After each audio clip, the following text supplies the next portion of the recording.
Negacionista é uma palavra que entrou na moda durante a pandemia. Gente arrogante, sem qualquer conhecimento sobre o método científico, passou a monopolizar a fala em nome da ciência, impondo medidas autoritárias sem comprovação científica alguma, enquanto demonizavam os seus críticos e aqueles que ousavam fazer perguntas. Agora, cada medida drástica e absurda, defendida como solução mágica para a pandemia, se mostra sob o escrutínio e não há mais tanta certeza de que elas eram mesmo necessárias. Mas esse vídeo aqui não é para falar sobre o Covid, e sim sobre o PT, cá entre nós, uma praga tão ou mais nefasta do que o vírus chinês. O PT sempre jogou contra o Brasil, votando contra cada reforma importante para o país. Quando esteve no poder, um longo período recentemente, deixou um rastro de corrupção e destruição. Nunca fez um pedido público de desculpas ou demonstrou qualquer arrependimento ou então aprendizado com o passado. Ao contrário, veio com mais radicalismo ainda e enorme arrogância durante a campanha eleitoral. Agora, novamente no comando do Poder Executivo, volta a implementar exatamente a sua cartilha esquerdista.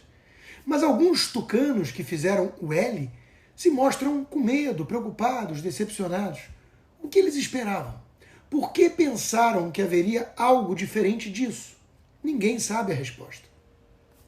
Em um excelente artigo técnico publicado hoje, Pedro Jobim relata a previsível tragédia do novo governo como um filme em alta velocidade. Os mesmos erros do passado, mas colocados em prática pisando no acelerador. Jobim descarta a fuga pela alegação de um estelionato eleitoral, pois ele lembra que as promessas foram essas mesmo, e alinhadas ao histórico do partido. Abre aspas. Estas propostas estão alinhadas às práticas implementadas pelo PT ao longo dos 13 anos de seus governos, que culminaram com a queda de quase 7% do PIB e a elevação de 8 pontos percentuais da taxa de desemprego entre 2015 e 2016, fecha aspas. Jobim passa, então, a explicar cada equívoco teórico e sua consequência prática em diversas áreas distintas, como nos gastos públicos, no controle das empresas estatais, nessa ingerência dos preços de mercado, etc. Após elencar tantas barbeiragens, o economista aponta para possíveis e previsíveis novos erros à frente. Abre aspas. A lista de candidatos é gigantesca e, pior, está sendo implementada em ritmo alucinante. Uma sequência provável envolve o retorno da pressão sobre o Banco Central, em breve, já está acontecendo, assim que a iminente contração econômica materializasse, a partir de quando também medidas como novas linhas de suporte a crédito, ampliação de gastos orçamentários ou grosserias como o recém-implementado imposto sobre a exportação de petróleo podem se multiplicar. O prognóstico é assustador, porém realista. Diz ele, a economia do Brasil está tomando exatamente a mesma direção que trilhou durante os últimos anos da gestão anterior do partido, mas o percurso dessa vez está sendo executado com determinação e velocidade muito maiores.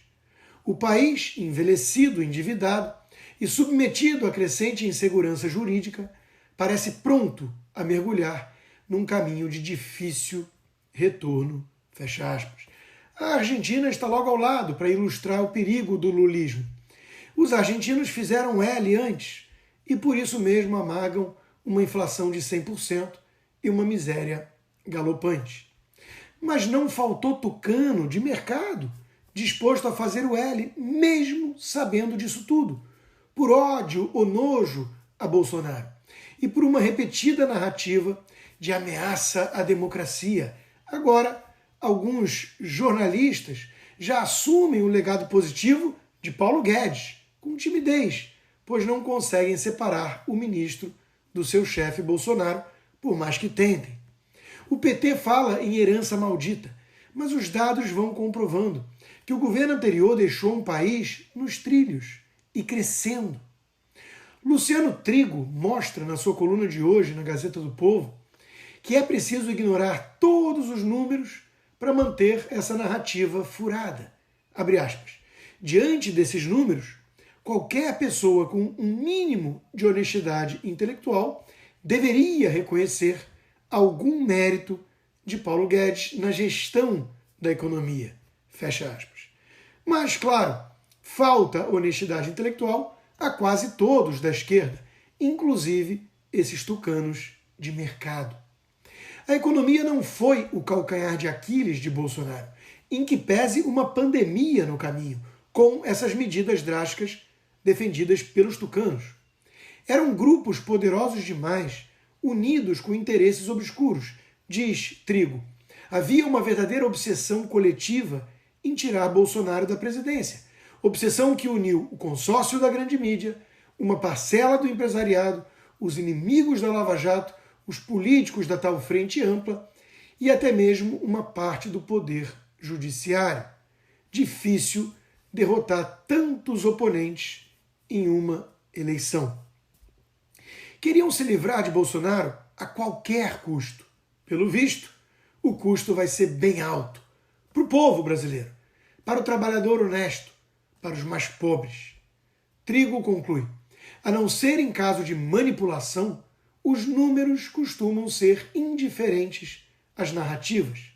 Sempre se pode optar, claro, por ignorar os números e ficar com as narrativas. Mas as consequências não tardam a chegar, fecha aspas. E elas, claro, já começaram a chegar. Basta perguntar a quem precisa abastecer toda semana o seu carro no posto de gasolina, por exemplo. Isso tudo é obra do PT e de quem fez o L. São esses os verdadeiros negacionistas. Aqueles que fecharam os olhos deliberadamente para fingir não ver quem e o que estavam colocando novamente no poder para tirar Jair Bolsonaro. Estão contentes?